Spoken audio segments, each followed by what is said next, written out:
ចឹងសម្រាប់ការលក់ដូរក្នុងឆ្នាំ2025បើយើងធ្វើការធៀបទៅ2024ណាបាទគឺសំទោសនៃការលក់កើនមែនទែនកើនខ្លាំងមែនទែនហើយជារឿងដែលគួរឲ្យឆ្ងល់ដែលខ្ញុំឃើញប្រជាពលរដ្ឋគាត់បានសាងសង់ផ្ទះច្រើនមែនទែនហើយមិនស្រួលបងបាទជាកិច្ចចាប់ផ្ដើមតាមពិតកម្មវិធីនេះអត់បានព្រៀងទុកទេតែដោយសារតែការនិយាយត្រូវគ្នាហើយមកឃើញបងមានសក្តានុពលចង់ឲ្យបងប្រាប់ពីឈ្មោះហើយនឹងទូនីតិបាទហើយបន្តមកទៀតខ្ញុំនឹងមានសំណួរផ្សេងបន្ថែមទៀតបាទអរគុណបាទជំរាបសួរលោកអង្គជាបាទហើយខ្ញុំបាទឈ្មោះភេងសុភិតហើយខ្ញុំជាម្ចាស់សាខាក្រុមហ៊ុនជាប្រចាំខេត្តពោធិ៍សាត់ហើយបច្ចុប្បន្ននេះគឺមាន2សាខាទី1គឺនៅកណ្ដាលក្រុងពោធិ៍សាត់តែម្ដងនៅជាប់អភិហដ្ឋាហើយសាខាទី2គឺនៅខាងសុបការនៅទល់មុខជាងខាងលិចវិទ្យាល័យឧត្តមបងហើយនេះក៏អរគុណដល់បងអង្គញាតែបានផ្ដល់ប្រយោជន៍ព្រឹកមកដល់ក្រុមហ៊ុនជាបាទគ្រប់គ្រងសម្រាប់សំណងបាទសាខាខេត្តពោធិ៍សាត់តែម្ដងបាទហើយភើបសប្បាយចិត្តដែលបងអត់មានកម្រងខ្ញុំក៏ស្ដាយដែរវាផ្អើលដែរដល់សុខបងអង្គញាគាត់ខលមកថាគាត់មកដល់ហើយបាទសូមគ្រប់អរគុណសូមគ្រប់សម្ដេចអាដាមទ្រង់លោកអង្គញាអ្នកញាជាទីគោរពស្រឡាញ់ទាំងអស់ជាពិសេសគឺបងប្អូនប្រជាជននៅក្នុងខេត្តពោធិ៍សាត់យើងនេះបាទហើយថ្ងៃនេះសូមធ្វើពិធីករខ្លួនឯងដែរដោយសារតែអត់បានព្រៀងទុកហើយក្រោមការដឹកនាំបាទដ៏ឆ្លៀសវៃរបស់ថ្នាក់ដឹកនាំរដ្ឋាភិបាលយើងសប្បាយចិត្តមកដល់ខេត្តពោធិ៍សាត់នេះខ្ញុំឃើញមានរោងចក្រមានប្រជាជនធ្វើដំណើរចុះឡើងច្រើនហើយក៏ឃើញហាងហួតជានៅលើផ្លូវជាតិលេខ5នេះតែម្ដងអញ្ចឹងខ្ញុំក៏បានមកជួបបងប្រធានសាខាហើយខ្ញុំនឹងមានសំណួរសំខាន់2 3សំណួរបាទខ្លីហើយខ្លឹមជូនបងប្អូនទី1ចង់សួរទៅបងថាមិនដែរសេដ្ឋកិច្ចឆ្នាំ2025នេះហើយលក្ខណៈការអភិវឌ្ឍនៅក្នុងខេត្តឬក៏តាមស្រុកនៅក្នុងខេត្តនេះដែលបងជាម្ចាស់សាខាបងមានបុគ្គលិកប្រហែលជា20នាក់បានចុះធ្វើទីផ្សារក៏សិក្សាពីសេដ្ឋកិច្ចនេះតើបងគិតថាសេដ្ឋកិច្ចនៅក្នុងខេត្តបងយល់ថាម៉េចដែរបងអរគុណលោកអង្គញាសម្រាប់សំណួរដ៏មានអត្ថន័យមែនទែនបាទសូមឆ្លើយសំណួរបាទអញ្ចឹងសម្រាប់ខេត្តពោធិ៍សាត់ក្រមការដឹកនាំដ៏ឆ្លៀសវៃរបស់បងអាដាមអាបខេត្តខេត្តពោធិ៍សាត់ក្នុងឆ្នាំ2025នេះខ្ញុំឃើញសន្ទុះរីកចម្រើនខ្លាំងមែនទែនហើយបើយើងសួរថាតើរីកចម្រើនកន្លែងណាខ្ញុំឃើញថ្មីៗនេះគឺមានរោងចក្រសហគ្រាសច្រើនគឺបានកើតថ្មីនៅខាងសុខកោខេត្តពោធិ៍សាត់យ៉ាងណាហើយជាពិសេសគឺយើងមានរោងចក្រ Ford ដ៏ធំមួយហើយបន្តមកទៀតគឺមានរោងចក្រសម្រាប់អគ្គិសនីរោងចក្រឈិនហ្នឹងហើយមិនត្រឹមតែប៉ុណ្ណោះគឺមានរោងចក្រកាត់ដេររោងចក្រតឡងត្រង់ស្វធំនៅខាងសុខកោគឺច្រើនមែនទែនដែលជាហេតុធ្វើឲ្យវិស័យខាងសាងសង់គឺទ្របឬក៏សាងសង់ការឡើងការច្រើនមែនទែនហើយធ្វើឲ្យនិយាយទៅសន្ទុះក្នុងការសាងសង់នៅខេត្តពោធិ៍សាត់បច្ចុប្បន្ននេះគឺខ្លាំងមែនទែនបាទអរគុណអូខេអញ្ចឹងសំណួរទី2តើវិស័យសំណង់ដែលបងខ្ញុំឃើញមានភ្ញៀវចេញចូលច្រើនដោយព្រឹកមិញនេះមិនក្រៅពី 4-5 ក្រុមទេត្រឹមម៉ោង10ព្រឹកបាទអញ្ចឹងមិនដែរការលក់ដូរនៅនេះធ្លាក់ចុះឬក៏នៅ stable នៅដែលឬក៏បានកើននៅក្នុងខេត្តពោធិ៍សាត់នេះបាទអរគុណបងអញ្ចឹងសម្រាប់ការលក់ដូរក្នុងឆ្នាំ2025បើយើងធ្វើការធៀបទៅ2024ណាបាទគឺសំទោសនៃការលក់កើនមែនទែនកើនខ្លាំងមែនទែនហើយជារឿងដែលគួរឲ្យឆ្ងល់ដែលខ្ញុំឃើញជាពលរដ្ឋគាត់បានសាងសង់ផ្ទះច្រើនមែនទែនហើយរហូតដល់បច្ចុប្បន្នក្រុមការងាររវល់បាទដូចជានិយាយក្នុងនោះថាបុគ្គលិកជា20នាក់គឺគ្មានអាណាធានាទេបាទរវល់ទាំងអស់គ្នាបាទរវល់គ្នាអស់គ្នាហើយបាទចិត្តបាទដោយសារតែបងប្អូនជារដ្ឋខ្ញុំគិតថាសេដ្ឋកិច្ចកំពុងតែមានសន្ទុះនៃការងើបឡើងវិញបាទអញ្ចឹងធ្វើឲ្យបងប្អូនយើងមានការសាងសង់ផ្ទះច្រើនណាស់ហើយបច្ចុប្បន្ននិយាយសន្ទុះដល់បងប្អូនទាំងអស់ដែលបានកំងសម្រាប់សំណង់ប្រជាពេលខ្លះខ្ញុំរៀងយឺតយ៉ាវសេវាកម្មបន្តិចដោយសារដឹកអត់ទាន់បាទនិយាយដឹកអត់ទាន់ណាបងប្អូនអធិស្ឋានបាទហើយដូចលោកអង្គជាគាត់មកដល់ទីនេះអញ្ចឹងបាទគាត់ដឹងដែរថាគឺដោយសារតែសន្ទុះនៃការងើបឡើងវិញពាក់ព័ន្ធទៅនឹងសេដ្ឋកិច្ចក្នុងប្រទេសកម្ពុជាបន្ទាប់ពីវិបត្តិ COVID អូបឡាយរយៈពេលដ៏យូរមកហើយឥឡូវនេះគឺឃើញថាបងប្អូនយើងមួយចំនួនធំគាត់បានស៊ាំទៅនឹងជីវភាពនៃការរស់ក្នុងភាពលំបាកអញ្ចឹងបច្ចុប្បន្ននេះយល់ថាវាសាមញ្ញសម្រាប់ប្រកបហើយគាត់យកប្រឹងមែនទែនហើយក៏បានសាងសង់ផ្ទះហើយខ្ញុំក៏សប្បាយចិត្តដែរដោយសារតែឋាននាំឆ្លៀសវៃរបស់ប្រទេសកម្ពុជារបស់យើងបានធ្វើឲ្យសន្ទុះនៃការជីវភាពជាប្រព័ន្ធគឺមានការកើនឡើងខ្លាំងមែនទែនបាទអរគុណបាទអរគុណអូខេចំនួនទី3កត្តាអីខ្លះដែលធ្វើឲ្យគេគ្រប់គ្រងហាងលក់គ្រឿងសំណង់ហួតជាហើយបងពីមុនបងបើកនៅស្រុកនៅខាងអូតប៉ង់ឥឡូវបងមកបើកនៅកណ្ដាលក្រុងពោធិ៍សាត់ទៀតត តើបងអាចមានជាចំណុចល្អអីខ្លះដើម្បីឲ្យភ្ញៀវឲ្យតែជនដែលគាត់លោកមានការទុកចិត្តណាដូចខ្ញុំសួរខាងក្រៅមិញមកសំណួរថាបងមិនមកទិញនេះចឹងថាអូសំបីម្ដាយគាត់ការធ្វើផ្ទះក៏មកទិញពីហួតជាដែរអញ្ចឹងតើបងគិតថាបងមានចំណុចពិសេសអីខ្លះនៅក្នុងខេត្តពោធិ៍សាត់នេះទាំងតម្លៃទាំងគុណភាពឬក៏អ្វីខ្លះទីតាំងឬក៏ផ្សេងទៀតបងអាចជួយប្រាប់បានទេបងបាទគាត់អរលោកគាត់សំណួរទៅទៀតថាពាក់ព័ន្ធទៅនឹងមូលហេតុដែលបងប្អូនក្នុងខេត្តពោធិ៍សាត់ក៏ដូចជាក្រៅខេត្តក៏គ្រប់គ្រងដែរមិនមែនថាខាងពោធិ៍សាត់ទេសូម្បីទៅដល់ខេត្តមួយចំនួនក្បែរក្បែរយើងនៅព្រំដែនក៏គាត់ខំបងខ្ញុំឈរដល់នេះអញ្ចឹងណាបាទដល់សារអីខ្លះបាទកត្តាដែលគាត់នៅតែបន្តការគ្រប់គ្រងតាំងពីម្ដាយគាត់ធ្វើរហូតដល់កូនគាត់រៀបការហើយគាត់ធ្វើបន្តទៀតទិញបន្តទៀតហ្នឹងខ្ញុំសួរមិនដែរដោយសារតែកត្តាមួយចំនួនដូចជាទីមួយគឺយើងស្មោះត្រង់ទេអូបាទកត្តាស្មោះទីមួយគឺយើងស្មោះត្រង់មែនទេហើយដោយសារតែគាត់ទិញកាដូថាតម្លៃ$10គឺគុណភាព$បាទយកលហកភ្ញៀវហើយសំខាន់គឺយើងស្មោះត្រង់ជាមួយអតិថិជនបាទគាត់ទិញអីគឺបានហ្នឹងបាទគាត់ចង់បានតម្លៃប៉ុណ្ណាគឺបានគុណភាពប៉ុណ្ណឹងនេះហើយគឺជាហើយកត្តាធំជាងគេប៉ុនគឺគេឈ្មោះរបស់ក្រុមហ៊ុនបាទអូបាទអញ្ចឹងមួយចំនួនបងប្អូនមួយចំនួនគាត់ថាបើអត់ពូជាក៏អត់ទិញដែរបាទអញ្ចឹងកត្តាគេឈ្មោះសំខាន់ណាស់ដោយសារលោកញ៉ៅជាបានវាបបសត16ឆ្នាំហ្នឹងហើយនាំចូល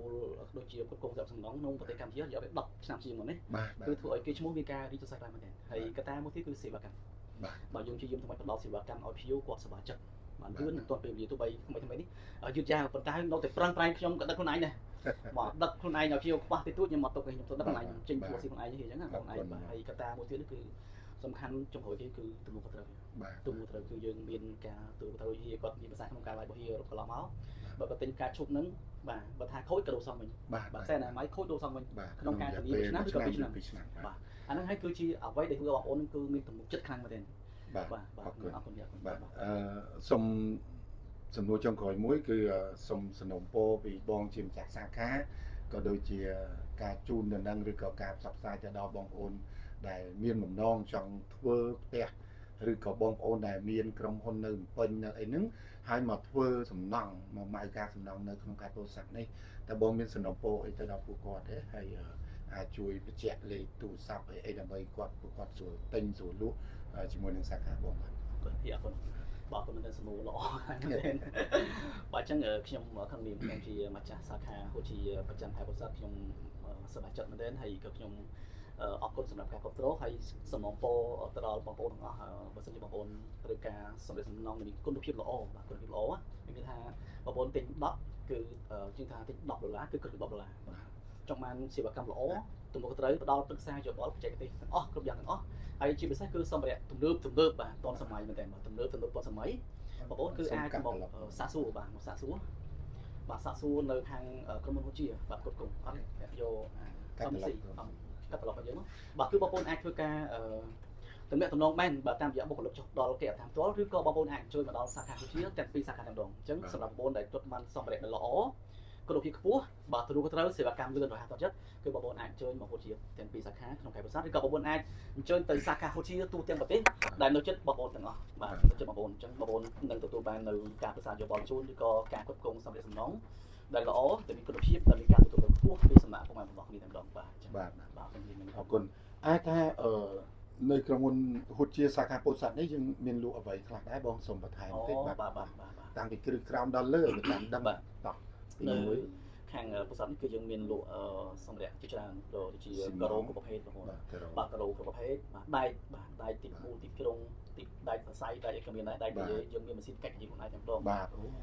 បាទយើងមានស៊ីម៉ុងកាវបាទយើងមានការ៉ូជាច្រើនយើងមានសម្ភារៈទុកទឹកយើងមានសម្ភារៈអគ្គិសនីបាទយើងមានថ្នាំលាបបាទMC បាទយើងមានសោភា MC យើងមានវារង MC បងប្អូនយើងមានបង្គន់ម៉ែ MC ដែលជាការនាំចូលនិងចែកចាយដោយលោកអ៊ំញ៉ៅជាផ្ទាល់បាទអញ្ចឹងក្នុងនាមខ្ញុំជាម្ចាស់ brand ក៏ខ្ញុំសូមអំពាវនាវថែមបន្តិចបាទទៅលើបងប្រធានសាខាពោធិ៍សាត់បាទជាទូទៅក្នុងការសាងសង់សំណង់មួយគឺក្រុមហ៊ុនហូជាយើងមានចក្ខុវិស័យច្បាស់លាស់ហើយទី1គឺនៅទីនេះគឺយើងមានលក់សម្ភារៈគ្រឹះបាទសម្ភារៈគ្រឹះបានន័យថាតាំងពីស៊ីម៉ង់ដែកខ្សាច់ថ្មក្តារពុម្ពបាទទូយ៉ូបាទគឺនៅគ្រឹះគ្រឿងក្រោមគឺមាននៅហូជាសាខាពោធិ៍សាត់ទាំងពីរសាខាហើយបន្ទាប់មកគឺយើងមានstructure បានន័យថាទាំងក្តារពុម្ពទាំងដែក ទីដៃទាអីដែលសម្រាប់បងប្អូនអាចយកទៅធ្វើទាធ្វើតម្រូវធ្នឹមបាទហើយទី3គឺយើងមានសម្ភារៈគេហៅ finishing បានន័យថាជាសម្ភារៈដែលសម្រាប់បញ្ចប់នៃអគារមានដូចជាការ៉ូបឿងម្រាមសិលាថ្នាំលាបម្សៅបៀក sealer ស៊ីម៉ង់កាយសម្រាប់ឲ្យការ៉ូបិទការ៉ូឲ្យមានគុណភាពដូចប្រទេសជិតខាងបាទយើងមានទ្វារយើងមានសម្ភារៈបន្ទប់ទឹកសម្បូរបែបបាទហើយយើងមានសោមាននិយាយរួមគឺគ្រប់តែម្ដងគេហៅថាបើបងប្អូនមកដល់សាខាពោធិ៍សាត់នេះគឺ one stop service បានន័យថាមកដល់គឺយើងមានគ្រប់ទាំងអស់ជូនបងប្អូនតែម្ដងហើយទី2គឺតម្លៃសមរម្យបាទដោយសារយើងមានគុណតម្លៃសមរម្យយើងមានតម្លៃល្អជាមួយនឹងបទពិសោធន៍16ឆ្នាំលក់សម្ភារៈសំណង់យើងបានមកចែករំលែកគ្នាទៅវិញទៅមកហើយទី3គឺយើងមានគុណតម្លៃច្បាស់លាស់គឺបាទទី1គឺមុខរបរសុចរិតភាពទី2ផលិតផលមានគុណភាពល្អជាមួយការចែកចាយ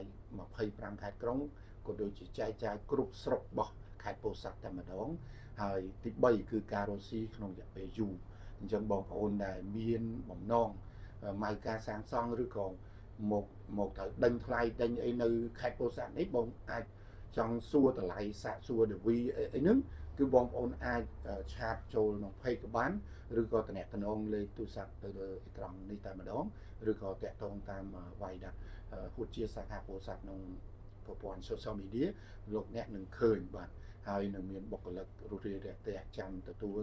ហើយដាក់តម្លៃជូនអញ្ចឹងបងប្អូនម៉ៅការបងប្អូនអាចបានតម្លៃពិតជាច្រើនពីក្រុមហ៊ុនយើងនៅពេលវេលាថាខ្សាច់មួយគីបប៉ុន្មានអីប៉ុន្មានអញ្ចឹងបងប្អូនដាក់តម្លៃនៅនេះអត់សូវខុសទេដោយសារអីគឺខ្សាច់ថ្មអត់ស៊ីម៉ង់ដែកទៅយកអីហ្នឹងគឺគាត់ប្រាប់នៅក្នុងតម្លៃខេត្តពោធិ៍សាត់វាមិនមែនជាតម្លៃ marketing ដែលគេកុហកយើងឬក៏អីបាទអញ្ចឹងអរគុណច្រើនបងប្អូនហើយក៏ដូចជាអរគុណបងប្អូនបានក្បោះក្បាយមែនតើបាទហើយកម្មវិធីនេះខ្ញុំនឹកឃើញថាជាការជំរុញដល់ SME ដល់អ្នករស់ស៊ីផ្នែកគេហៅធនមធ្យមឲ្យមានស្រាក់ដៃគ្នាក្នុងចលនាមួយដែលទប់ស្កាត់ការចំណាក់ស្រុកហើយបែរមកគ្រប់គ្រងនៅប្រទេសខ្មែរយើងនៅខេត្តរបស់យើងហើយជាពិសេសក៏អរគុណដល់ឋានៈដឹកនាំជាពិសេសអ្នកដែលអាយដាមដែលគាត់ទទួលបន្ទុក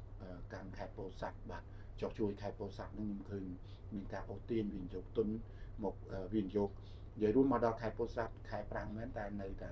ខៀវនៅតែព្រីងបាទអញ្ចឹងអរគុណបងប្អូនបាទអរគុណបាទ